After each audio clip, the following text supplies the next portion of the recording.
So, Spirit Airlines has officially shut down after they did not get a bailout from the government. So, at least some things in the Trump administration are halfway sane, I suppose. So, Spirit Airlines is a budget airline. It was going bankrupt. It got floated that the Trump administration might either not just try to save Spirit Airlines, but somehow like buy it for the federal government, which normally you would not think would happen. But again, it's 2026, so who the hell knows? Apparently, it looks like the Trump administration said no, and so now Spirit Airlines has gone bankrupt. Now, when we're taking a look at this, you might be thinking, okay, why is Eli, the computer guy, talking about Spirit Airlines? Look, Spirit Airlines was a damn disaster, right? They tried to merge, I think it was with JetBlue a couple of years ago because they had financial issues back then. The Biden administration stopped that because, I don't know, Biden administration, right? I think they had already gone bankrupt once before. They just had a tremendous number of issues. So what does that really have to do with, again, with the Eli the Computer Guy channel, commentary about technology and business and all that kind of stuff? A failing company failed. Who the hell cares? Why I think this is interesting is because it does seem like the straw that broke the camel's back is jet fuel prices, right? So again, they're an airline, so they do buy jet fuel, and apparently jet fuel prices have doubled since our war in Iran has started. We've seen this out of like Lufthansa and in Europe. Lufthansa is canceling 20,000 flights. Think about that, 20,000 flights are canceled. All kinds of ripple effects are going on in Europe right now. They're talking about Ryanair. The CEO came out and said if the fuel prices stay where they are till the end of summer, basically it's going to be an unmitigated disaster for the airlines in Europe. And so one of the things to be thinking about right now, when you look at a company like Spirit Airlines, is they already had problems. But here's the thing. If you look at so much going on in the American economy right now, can't you say that about a lot of things going on in the American economy? Like they're still doing what they're doing. There are still businesses in business. They're still paying employees. They're still providing products. They're still paying vendors, the whole nine yards. But how many businesses do you look at and you're like, yeah, but you just don't really feel like they're that healthy. They're still alive, but you don't really feel like they're that healthy. And I think the thing is, like, when we look at Spirit Airlines go belly up, the question that we have to ask ourselves is basically how much shock can so many of the businesses in the United States withstand before they go belly up too. One of the funny things that I was listening to with economists when the whole war in Iran, blew up, is they were talking about, what price of gas would put the United States into recession, would actually cause economic harm in the United States. And now I've heard these arguments before. Again, I'm almost 50 years old, so I remember the first Iraq War, all of this kind of stuff. And so normally, we're talking about the price of gas in the United States. So like, what would $10 a gallon gas do to Americans? Or $8 a gallon gas do to Americans? Or something like that. And again, that's something that we actually have to worry about. If you look at where fuel prices are going, that might be on the horizon. But the interesting thing is the economists, and I heard this from many economists, they weren't talking about $15 a gallon gas or $10 a gallon gas or $8 a gallon gas. They were talking about $4 a gallon gas. And again, being almost 50, I've seen $4 a gallon gas many times in my life. Like, I don't like it by any stretch of the imagination, but $4 a gallon gas isn't actually mind-blowing to me. It's like, oh, that sucks. That happens every once in a while. But the thing is, when we've had $4 a gallon gas in the past, right, the government has been printing money, or we've been in better economic times, blase, blase, blase. And so one of the arguments now is that our economy is so tenuous that although we are now at a point where gas is at $4 a gallon, where before the economy could have handled that kind of speed bump, now it's going to become ever more difficult to handle that kind of speed bump.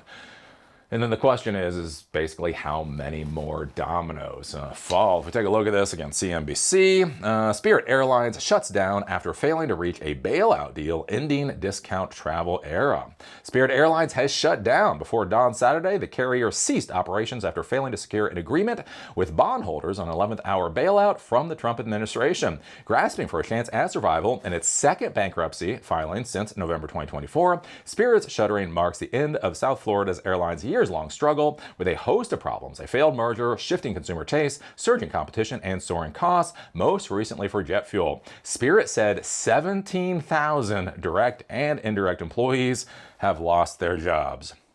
And so that's basically where we are with Spirit. And again, think about this. 17,000 more employees have lost their jobs.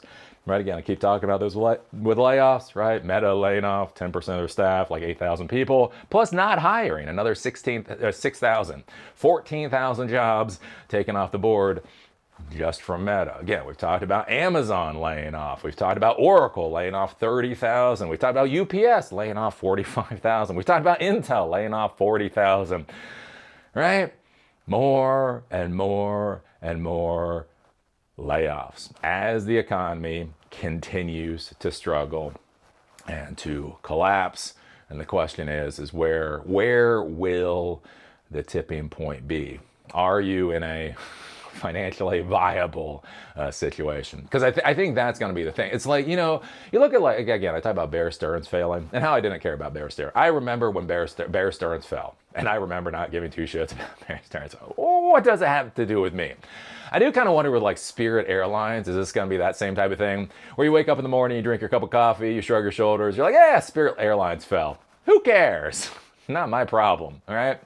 And then, a year from now, we're like, oh my golly, the dominoes started with Spirit Airlines, right? Just one thing hitting after the other. Because again, we talked about this before, under the Biden administration, we had the everything bubble, right? That was under Biden, right? Printing money. The valuations for everything go through the roof. Now again, under the Trump administration, we have a tariff policy. God knows, I don't even know what the tariff policy is anymore. I gave up. I gave up on the tariff policy, right? We have a war in Iran. We have so many other things going on. And we keep being told our economy is going well. And you're like, that doesn't make sense, right? The value of everything is overvalued. People who sell products, it is very difficult to understand what the actual cost of inputs is going to be. And fuel prices, that drives the modern world, they're going to be going through the roof and are going through the roof. But yet, the economy is fine. Like, wait, that doesn't make sense. That doesn't make sense. It'd be like your house is burning down. Your house, you're a kid and you come home and your house is burning down. And then your mom comes out and says, hey, little Timmy, would you like a peanut butter and jelly sandwich? I'm just going to go into the kitchen and get us a peanut butter and jelly sandwich. And but Mom, the house is burning down. No, Timmy, the kitchen's fine. The kitchen's fine. Hey, do you want to go into the basement and play video games? But the house is burning down. The basement is, you can play video games all day. The basement is fine. Like, I feel like that's what we're dealing with in the economy. It's like, see, the problem with you, Timmy, is you're focused on the parts of the house that are burning down. You're not focused on the parts of the house that are fine. Look, we don't know that the fire is going to spread to the kitchen. Nobody can guarantee that the fire is going to spread to the basement. So really, I'm one of those glass half full types of people that I'm just going to keep doing what I'm doing, and I'm just going to expect that the fire is going to stay where it's at. Yeah, does that make any sense? Eli, that's stupid. I agree. It is stupid. But that's the world we're in. So anyways, what do you think about this with Spirit failing? I honestly have to say, I have never taken a flight on Spirit. Couldn't give an opinion on them one way or the other. I do think it's kind of funny and is something to be concerned about when the progressives take over in 2028, that there is a real argument here with the disaster of them not allowing Spirit to merge with JetBlue. So Spirit was having major problems back when they tried to do the merger with JetBlue. Biden administration stepped in order to preserve competition. And this is one of the problems I have with the blue hairs out there, is they just don't really understand how capitalism works. It's like, look, if the company fails, it's not going to be a competitor. A bankrupt company is not actually a competitor.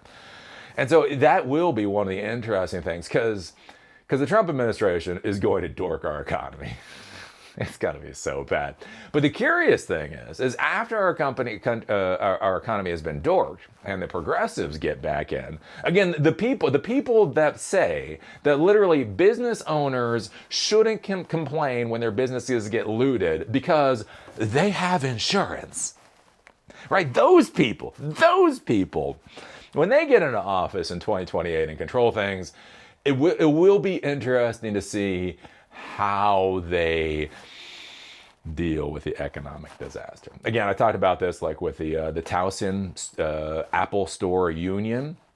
And in Towson, Maryland, the first Apple store to unionize is there, and it's being shut down. And they're talking about how Apple is union busting and all this kind of stuff.